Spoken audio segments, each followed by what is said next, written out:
I purchased this little welder the other day. It's called the YesWelder. The model is a YWA-160. I think the YWA stands for YesWelder. The amperage is 160. That's the maximum you can get if you use a 220 outlet.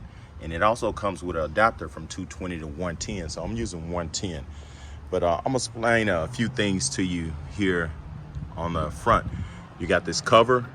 You can just pop it open. And right here, you got a button for your rod diameter. So it's got 3 different rod diameter sizes.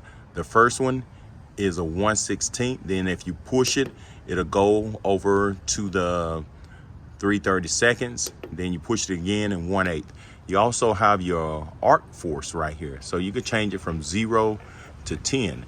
And the more arc force you got, the easier it is to start the electrode. So it ain't really much to this. And if you turn this on, the power button is on the back. I'm gonna let you hear it when I turn it on. You see it got a little fan that's blowing out, and you see this flickering on my screen with my iPhone, but it's not flickering on the display. You remember I told you you got your 1/16 right here. You got a 3/32, then you have your 1/8, and you see that little red line. You can just hit this button to go to different sizes of electrodes.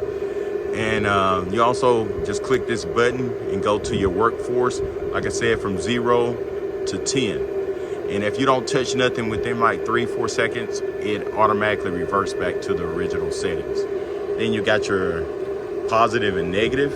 So if you want to go straight polarity, just switch everything over. You want to go back to reverse, just switch it back the other way.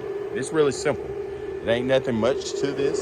So I'm gonna be welding with these electrodes right here, the 7018 1/8 and the E6011 3/32.